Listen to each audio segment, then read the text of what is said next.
और मणिपुर के हालात पर संसद में सरकार अविश्वास प्रस्ताव का सामना कर रही है, लेकिन राज्य में हालात अब भी चुनौतीपूर्ण बने हुए हैं। मणिपुर में केंद्र सरकार ने अतिरिक्त सुरक्षा बल इस मकसद से भेजे थे कि वहां राज्य पुलिस की कानून व्यवस्था ठीक करने में वो मदद करेगी, लेकिन ऐसे कई मामले अब सामने आ रहे हैं जिसमें राज्य पुलिस और सुरक्षा बल आपस में ही उलझते दिखाई दे रहे हैं, जिसके चलते तनाव बढ़ता हुआ दिखाई दे रहा है।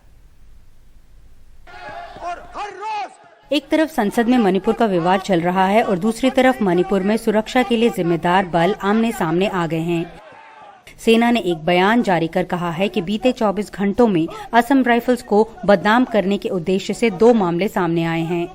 पहले मामले में असम राइफल्स बटालियन ने 2 समुदायों के बीच हिंसा को रोकने की कोशिश की।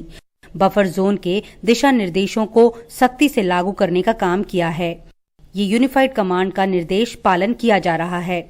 असम राइफल को एक क्षेत्र से बाहर ले जाने का दूसरा मामला है, जबकि सेना का कहना है कि इस इलाके से असम राइफल्स का कोई संबंध नहीं है। उस इलाके में सेना की एक इन्फेंट्री बटालियन पहले से ही तैनात है। उधर कांग्रेस नेता गौरव गोगोई ने इस विवाद को लेकर केंद्र पर निशाना साधा। आज मणिपुर में मणिपुर के गृह विभाग, मतलब जो चीफ मिनिस्टर का विभाग है, वो आज असम राइफल्स पे एफआईआर दर्ज कर रहा है। एफआईआर दर्ज कर रहा है असम राइफल्स। असम राइफल्स है किसके नीचे तहत काम करता है? गृह मंत्री अमित शाह जी की। तो ये क्या डबल इंजन चल रहा है? ये क्या जुगलबंदी चल रहा है? दरअसल ये मामला इसलिए गंभीर है क्योंकि मणिपुर पुलिस ने सोमवार को असम राइफल के खिलाफ एफआईआर दर्ज की और आतंकियों की मदद करने के संगीन आरोप भी लगाए। यही नहीं, सुरक्षा बलों का आरोप है कि उन्हें काम करने से रोका जा रहा है, उनकी मूवमेंट पर असर पड़ रहा है।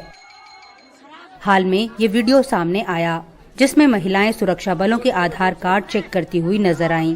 सेना का कहना है कि मणिपुर में कमांड किस तरह काम करे, इसे फिर से देखा जाए।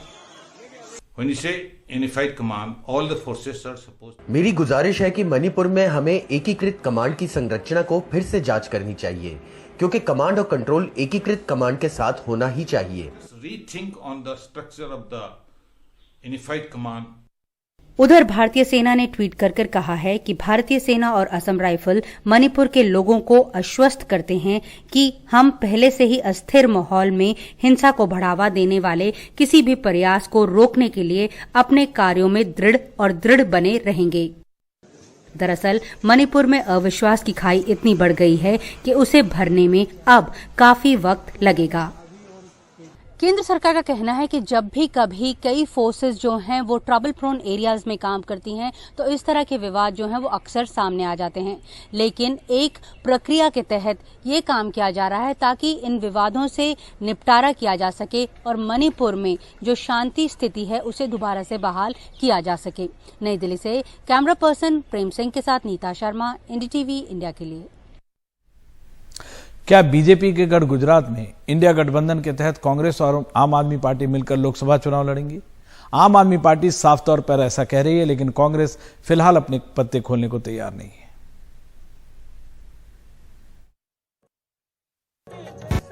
बीते साल गुजरात की नई स्टेट पार्टी और फिर इसी के चलते देश की राष्ट्रीय पार्टी बनी आम आदमी पार्टी, और गुजरात और देश की मुख्य विपक्षी पार्टी कांग्रेस।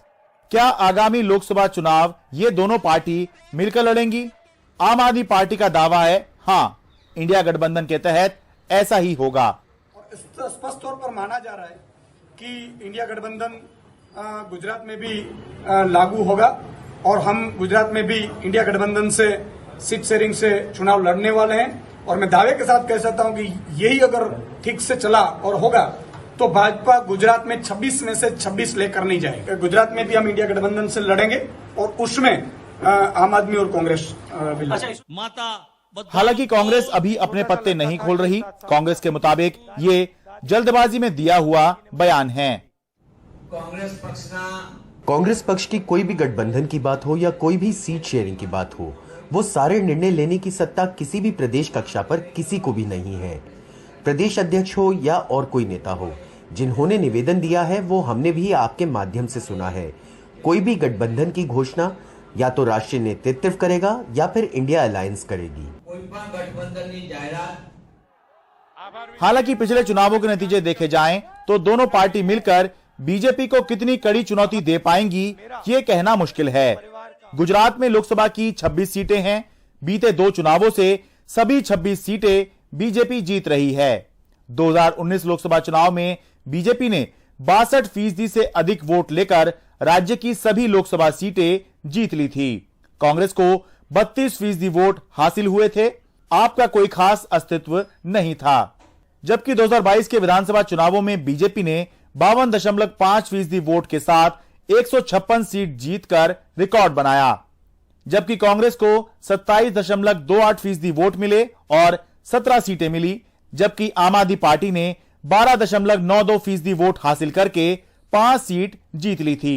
पिछले विधानसभा चुनाव में कांग्रेस और आम आदमी पार्टी के वोट मिलकर भी 40.2% होते हैं, जो बीजेपी के वोट शेयर 52.5% से बहुत कम हैं। हालांकि हर चुनाव अलग होता है। पिछले चुनाव के आधार पर अगले चुनाव के नतीजे नहीं निकाले जा सकते, लेकिन जिस तरह से बीजेपी ने गुजरात को अपना अभेद्य दुर्ग बनाया है, उसे देखते हुए आज के हालात में तो यही कहा जा सकता है कि विपक्षी पार्टियों के लिए मिलकर भी बीजेपी को गुजरात में हराना बहुत मुश्किल है। अकेले लड़ने की तो बात ही क्या है। हिमांशु शेखर के साथ मैं शरद शर्मा, एनडीटीवी इंडिया।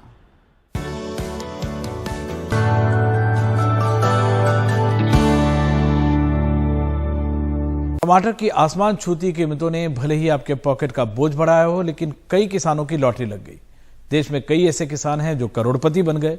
टमाटर की वजह से करोड़पति बनने वालों में नया नाम जुड़ा है कर्नाटक के राजेश का, जो अब बाइक की जगह एसयूवी खरीदने जा रहे हैं। साथ में घर बसाने का सपना भी पूरा होने वाला है। चामराजनगर के लक्ष्मीपुरा में 12 एकड़ में फैला राजेश का टमाटर फार्म। खेत में राजेश मजदूरों के साथ व्यस्त है। बम्पर फसल ने राजेश और उसके परिवार की किस्मत बदल दी। कितना कमाया ये तो राजेश नहीं बता रहे, लेकिन अब वो अपना घर बनवाने जा रहे हैं। साथ में एक एसयूवी खरीदना चाहते हैं, फिर अपना घर बसाएंगे। सबसे पहले घर का काम करेंगे, उसके बाद एक कार खरीदूंगा और फिर शादी करूंगा। अभी शादी के लिए कोई लड़की देखी नहीं है, लेकिन इतना कहना चाहता हूँ कि टमाटर से हुई बम्पर कमाई से हमारी जिंदगी बदल गई है। राजेश के खेत में चहल पहल काफी है।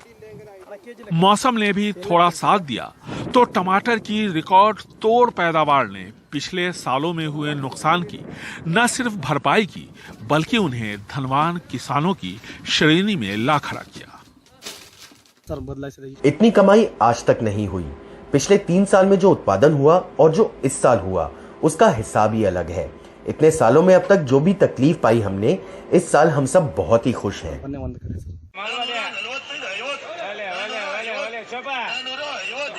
देश की टमाटर की सबसे बड़ी मंडियों में से एक कोलार मंडी में आसपास के इलाकों से टमाटर पहुंच रहे हैं। टमाटर की बढ़ती मांग और कीमत की वजह से इस कोलार से टमाटर चेन्नई ले जा रहे एक ट्रक लोड को ड्राइवर ने रास्ते में ही बेच दिया। हालांकि वो पकड़ा गया। महाराष्ट्र के नासिक में तो एक टमाटर किसान ने अपने खेतों में सीसीटीवी कैमरा लगा दिया है ताकि कोई टमाटर न चुरा सके। किसान खुश हैं क्योंकि इस बार उन्हें टमाटर की अच्छी कीमत मिल रही है, लेकिन इन टमाटरों ने किसानों को पिछले सालों में रुलाया भी काफी है, क्योंकि कई बार उन्हें अपनी फसल सड़क पे फेंकनी पड़ी थी बाजार से लागत से कम कीमत मिलने की वजह से। अब भी टमाटर की कीमत कम नहीं हुई है। ऐसे में कई किसानों को अपने अच्छे दिन का इंतजार है। बेंगलुरु से कैमरामैन गोविंद मूर्ति के साथ निहाल किदवई, एनडीटीवी इंडिया।